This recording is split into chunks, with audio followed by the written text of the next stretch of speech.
皆さんこんにちは、またたびです。今回は自然に囲まれた絶景の温泉に入りたいと思います。気持ちよく温泉に入るためにはまず運動ですよね。ということで観光スポットを巡りながら疲れた体を癒しに行きます。場所は鹿児島県のほぼ中央部に位置する姶良市。市街地から少し離れた前郷川沿いに温泉はあります。薩摩半島の最南端指宿市から北上し温泉を目指します。今回もどんな景色が待っているのか楽しみです。最初に向かうのは開門岳のふもとにある開門トンネル。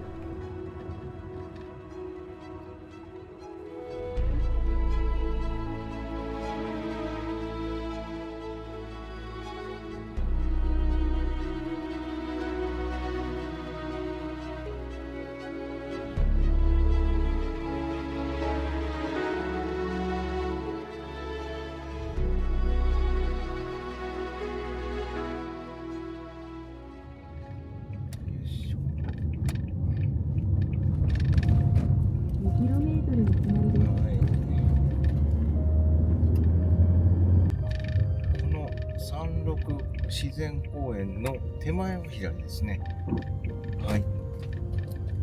うわ、すごい。う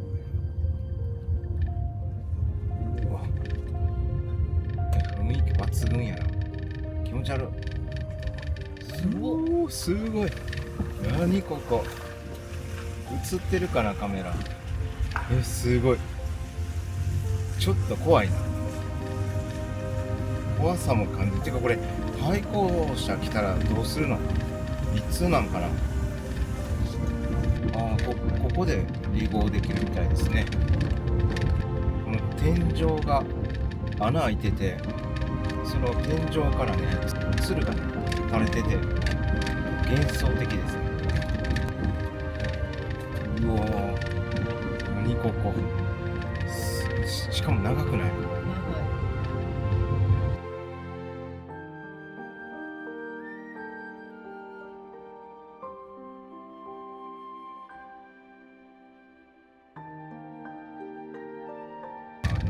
ここすごい幻想的やん。うわー、すごいね。これ日が差した方がいいかも。うわー、なんか歴史を感じるね。はい、到着しました。こんな感じのねトンネルがあります。すごいね、幻想的ですね。なんかジブリの世界観ですね、これは。でこっからまたね狭いトンネルが続きます。真っ暗。まああれだけなんですけどね。バイクで来た方がね、止めれてゆっくりね、写真とか撮ったりできると思います。このまま北上しながら滝の湯っていうね200円でね入れる温泉があるみたいなんで、結構距離はありますけど、ここからね、滝の湯を目指します。右方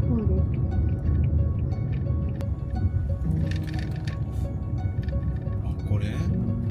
これ目的地に到着しました。お疲れ様でした。はい、こちら立山の隠れ川っていう場所ですね。近くにね、石切り場の跡があるみたいなんで、そちらに行く途中にねこちらを見つけたんで、寄ってみました。こちらはですね、廃仏希釈の時代にですね隠れ信仰をされてた方が、こもってた、洞窟があるようです。でそれをね見に行きたいと思います。はい、こちら前回にねご紹介したホバーエア X1 スマートというね、手のひらサイズの 99g の小さなねドローンになります。でこちらをねまた使用しながら今日はね絶景の方を巡っていきたいと思います。詳しいことなどは、動画の最後にご説明しますので、ぜひ最後までご覧ください。はい、それでは早速向かいます。こっちですね。神社があります。人はね、全然いないですね。まあ、こんなとこ見に来る人もいないかもしれませんけど。はい。こちらですかね。こちらのようですけど、先にね、こちらに神社があるんで、ちょっと覗いていきます。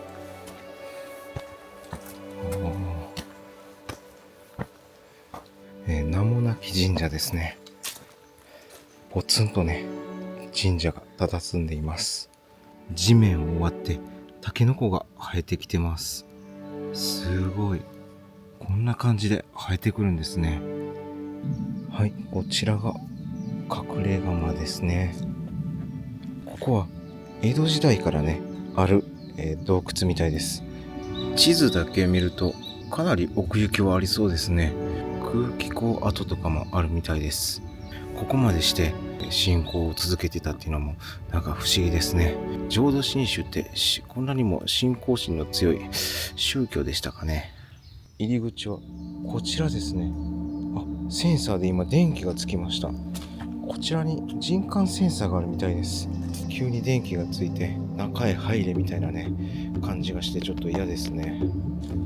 中はですね、すごい声が響きます。はい、こんな感じです。わあ、ちょっと怖いですね、入るのが。虫がいっぱいいますね。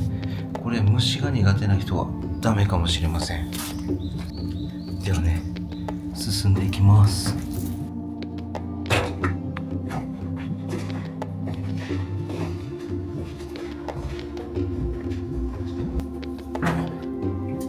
なんか狭いですね。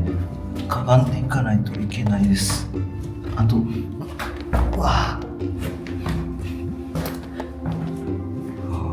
すごくひんやりしていて、なんか土臭いですね。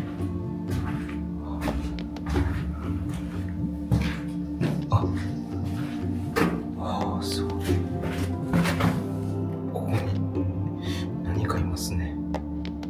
お地蔵様の胸のあたりに得体の知れない虫が乗ってます。もうね、この周りは虫だらけです。気持ち悪い。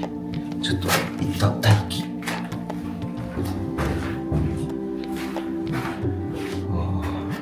そんなに広くはなかったですね。はい。でもね、こういう場所が今に残ってるっていうのは感慨深いものがありますね。仏像の前で正座して、お経とか読み上げてたんですかね。当時の状況はどうだったのかわからないですけど、ここでね、隠れて信仰が続いていたようです。生暖かいということで、こんな感じでした。特にね、見どころとか、そういうものはなかったです。はい。興味がある人はね、ぜひ行ってみてください。特に何もないです。はい。遠くから鹿児島に観光に来て、わざわざ見に来る場所ではないですね。はい。はい。出発です。よいしょ。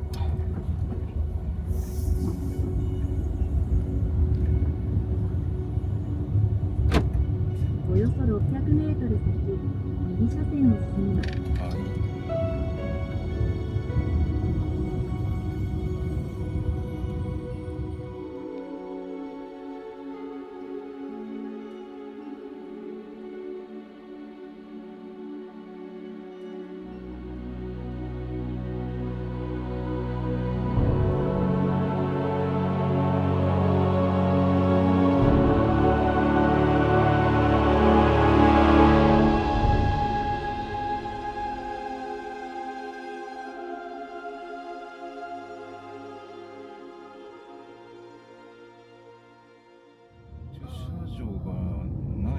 目的地は左側です。お疲れ様でした。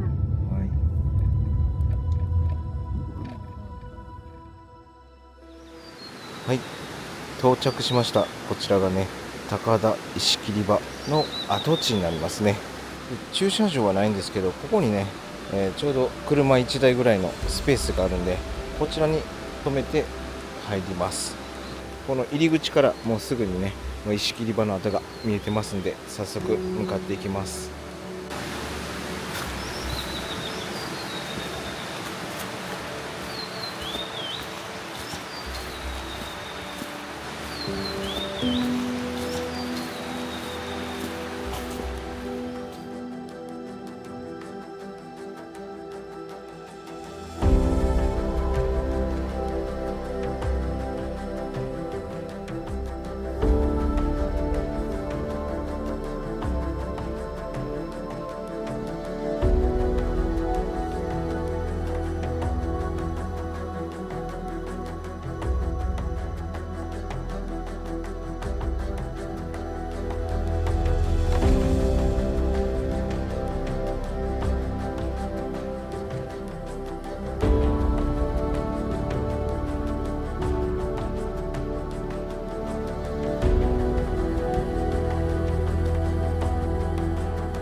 こんなに大きい場所だと思ってませんでした。いや、かなり広い空間に石を削った跡があります。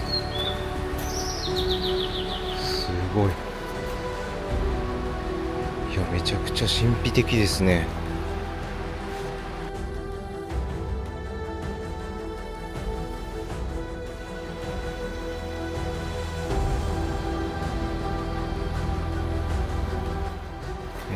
高田ではなく高田みたいですね。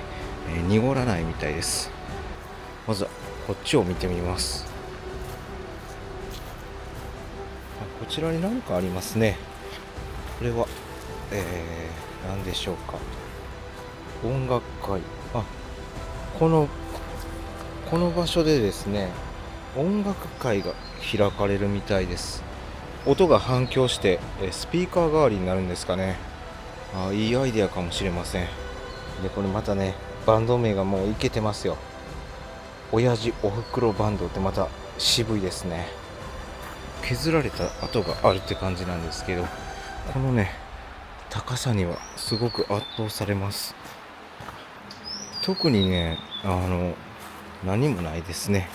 こういう開けた場所があるだけで、歴史とかの説明が書いてないんで、はい、次のね、目的地に向かいます。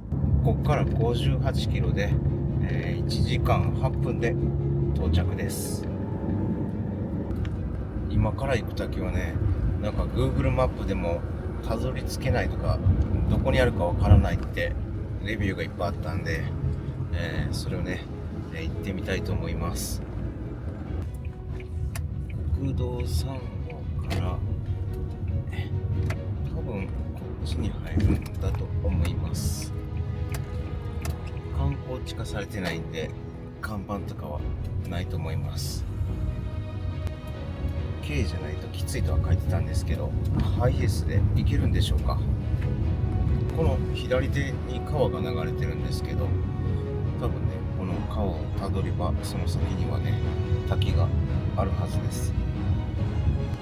からかな、険しくなるのは。確かに。確かに。これか。確かにきついな、これ。うわでもまだマシか。いや、ちょ待って。合ってんのかな、道。これは、ギャー。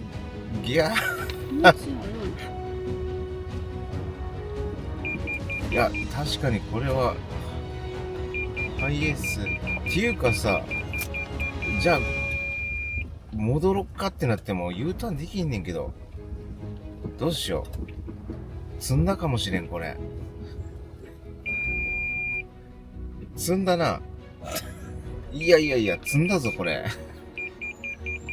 ぐわ最悪。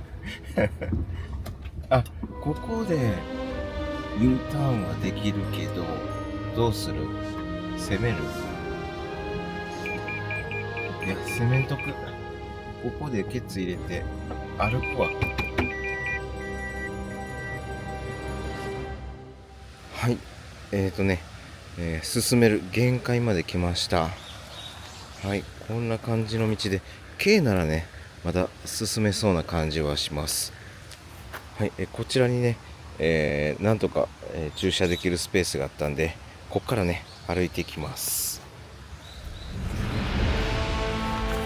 道が細いというよりも、この草木がね、もうだいぶ道を占領してきてますね。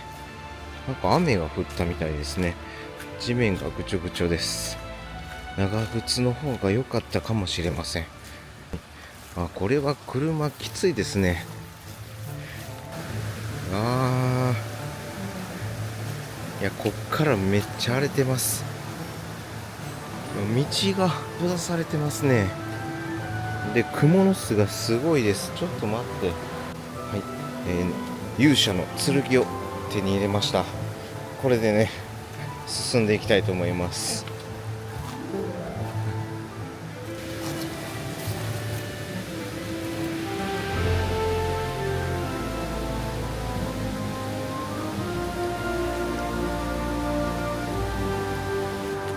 なんじゃここ。うわ、もう道じゃないやんか。よいしょ。でもね、なんとなく道になってるんで、多分滝までの道だと思います。すごいな、蜘蛛の巣が。で、ところどころね、地面が陥没してますね。これかなり大きな穴が開いてます。直径1メートルぐらいの穴が開いてますね。危ない。これ足元気をつけていかないと穴にはまりますね。閉ざされた。最悪や。勇者の剣が。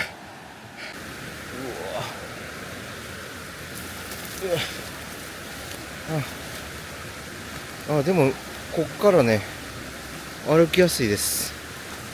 やっぱりちょっとした道になってますね。横はね、もうすぐ川です。石碑が出てきましたね。昭和40年ですかね、ぐらいに建てられた、石碑です。もうすぐ横が川になりました。よいしょ。よし。最初の方だけ荒れてて、あとはね、意外と歩きやすい道ですね。こんな小さな川でこれだけの水量ってことは、滝はすごいかもしれませんね。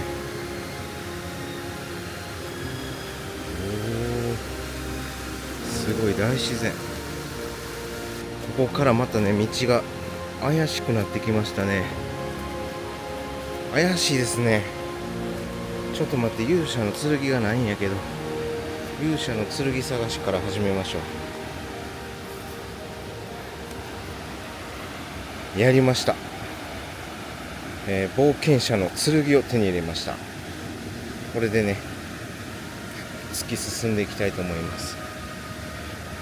ただもうこの草木が濡れてて、もうズボンはね、びちゃびちゃです。何してんや俺は。木の枝片手に。またなんとか広い道に出てきました。今5分ぐらい歩いてきました。でも滝はまだ見当たらないですね。よいしょ。ここからまた生い茂ってますね。南国に生えてそうな植物です。道は険しくないんですけど、道もね、分かりにくいってこともないです。ただおすすめはしないですね。この動画でね、こんな滝があったんだってぐらいに見てくれたら幸いです。くそ、こっから本当に険しくなりました。これはきつい。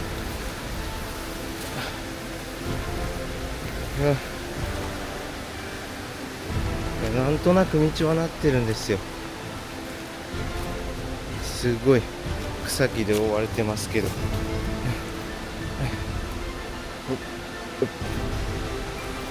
ちょっと道がだんだんわからなくなってきましたねあ、でも滝の音っぽいのが聞こえてきましたね。すごい音です。もうズボンがびちょびちょ。いや、これは荒れてますね、道が。服がドロドロなった。これは怒られる、帰ったら。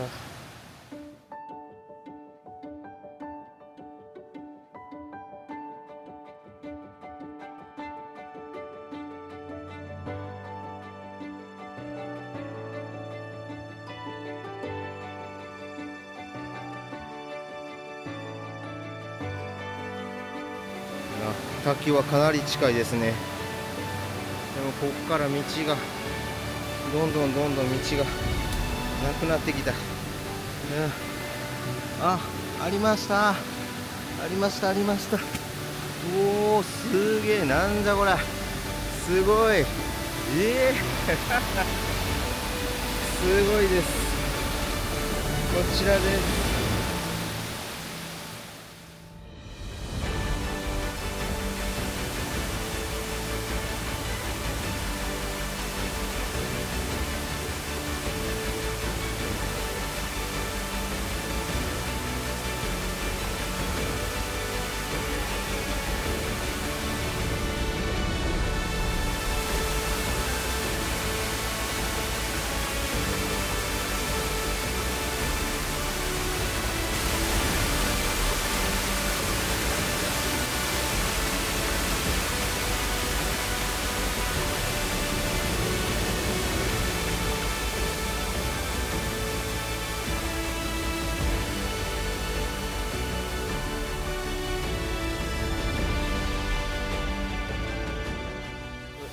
なんとかね、無事滝にたどり着くことができました。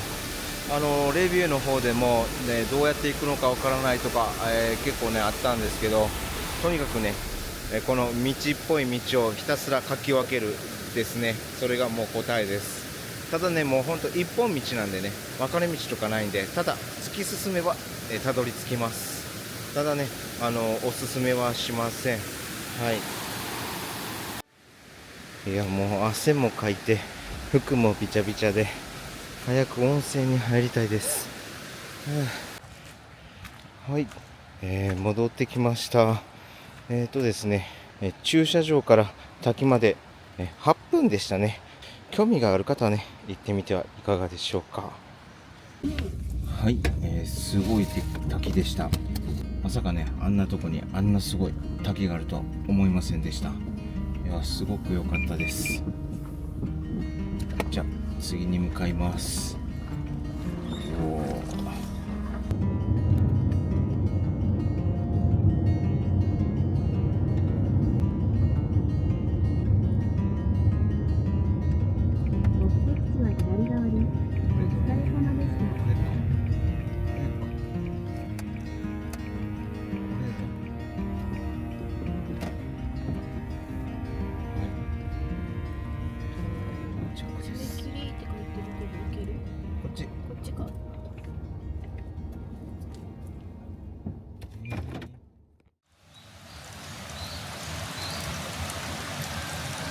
はい、滝の湯さんに到着しました。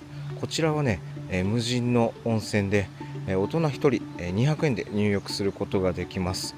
あちらにね、料金箱があるんで、先にね、料金を入れて、入浴するっていうスタイルですね。貸し切りの温泉になります。こちらにはね、入浴時間とかは書いてないんですけど、ここに住まれているおばあちゃんに出会って、ゆっくりね入っていきなさいとは言われましたけど、どうなんでしょう、200円でどんだけ入浴していいのかはちょっと分かりません。はい、じゃあ入ります。おお、中はこんな感じで、この木の匂いと温泉の匂いが混ざって、なんか懐かしい感じの匂いがします。はい、こちらが湯船ですね。この扉の横にね、カゴがあります。はい、じゃあね、どんな温泉か見てみます。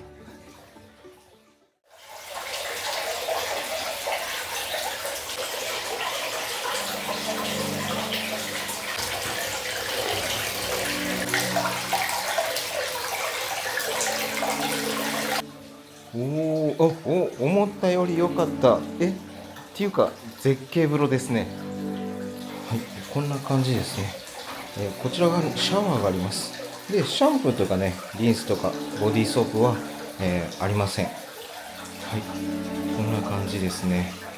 窓の向こうはね、絶景です。源泉 100% かけ流しの贅沢な温泉です。はい、こちらのね、泉質の方が炭酸水素塩温泉。泉温の方が 38.4 度ですね。はい、ちょっとね、ぬるめの温泉になります。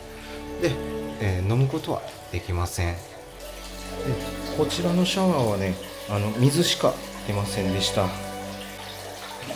ではね、早速入ります。濁り湯ですね。ちょっと鉄の匂いがしますね。そんなに深くないですね。膝ぐらいの高さです。ちょっとぬるめですね。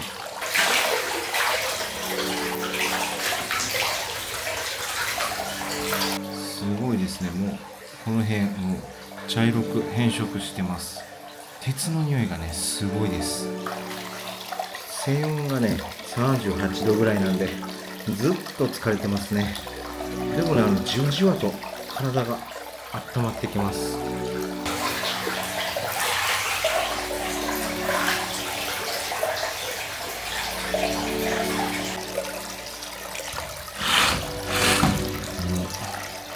外はこんな感じです。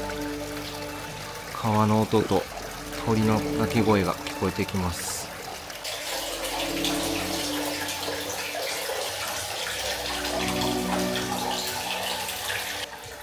これはめちゃくちゃ贅沢ですね。この中がね、温泉の匂いで充満してるんですけど、窓を開けるとね、山の匂いがね、すごいしてきてめちゃくちゃいいです。あんまりね、長いこと使ってたら次の人がね、入れないんで、もうそろそろ出たいと思います。いや、ぬるいかなと思ったんですけど、もう結構ね、体が温まって今汗が噴き出してます。冬場はちょっとね、どうかわかんないですけど、はい、入ってきました。いやー、これね、看板にもね、まあなんと安いって書いてるんですけど、いや、本当に安いです。いや、これが200円で入れるのはめちゃくちゃありがたいです。で、こちらの建物はちょっと何かわかんないんですけど、もしかしたらね、宿泊施設だったのかもしれません。で、さらに向こうにも建物があるんですけど、そこにはね、おばあちゃんが住んではりました。これ入り口なんですけど、当時目的の素泊まりができるみたいです。今はできるのか分かりませんけど、いや、昨日からね、黄砂とかね、飛んできてるんだとずっと思ってたんですけど、どうやらね、これ桜島の火山灰みたいですね。ちょっと車止めてるだけでね、桜島の火山灰が積もります。いや、これは困りましたね。これ映ってますかね。今ね、お風呂入ってきただけなのに、もうすごいんですよ、火山灰が。こうやってやると、ほら、すごい。映ってないか。はい、今回もですね、こちら、ホバーエア X1 スマートというね、小型のドローンを使って絶景を撮影してきました。前回ご紹介した時はね、フォローモードしか使わなかったんですけど、今回はね、ズームアウトモードとか、オービットモードで俯瞰撮影もしてきました。こちらの商品の付属内容とか、また使い方とかはね、前回の動画でご紹介しましたので、割愛させていただきます。こちらがですね、ズームアウトモードですね。ズームアウトで撮影してくれます。高度とかも変えることができて、水平距離の高さが 1.5 メートルから9メートルまで設定することができます。はい、こちらがですね、オービットモードですね。自分の周りをね、旋回してくれるっていうね、撮影モードなんですけど、半径 1.5 メートルから6メートルまで選択することができます。角度もですね、90度から360度撮影してくれます。で、高度なんですけど、1メートル上昇か、もしくは1メートル下降まで選択することができます。こちらは操縦してるんじゃなくて、自動でね、撮影してくれてます。こちらが俯瞰撮影なんですけど、ちょっとね、撮影する場所が悪かったんで、臨場感は出てませんけど、自分の真上を回転しながら撮影することができます。で、こちらの高度はね、5メートルから最大15メートルまで撮影することができます。回転しない撮影もできますし、回転のね、速度を変更することもできます。高い場所とかで撮影すると、すごくね、臨場感が出るかと思います。いずれのモードもそうなんですけど、飛行範囲を変更できますけど、広い場所でね、やることをお勧めします。障害物の検知機能とかはないんで、もしね、人がいたりとか、物があったらね、ぶつかっちゃうんで、自分の設定してる、飛行範囲よりも広いところでね、撮影する必要があります。はい、いつもね、一人で撮影してるんですけど、こんな感じでね、後ろで追っかけてくれたりとか、オートでね、こう撮影してくれるんで、自分ではね、撮影できない、撮影をしてくれます。他にもね、いろんなモードがあるんですけど、本当に撮り方はね、自由自在なんで、自分のね、編み出した撮影の仕方でね、撮影してみてはいかがでしょうか。こちらの商品は概要欄の方にも URL を貼り付けておりますので、もしよかったらね、概要欄の方も確認してみてください。それではまた次の動画でお会いしましょう。最後までご視聴ありがとうございました。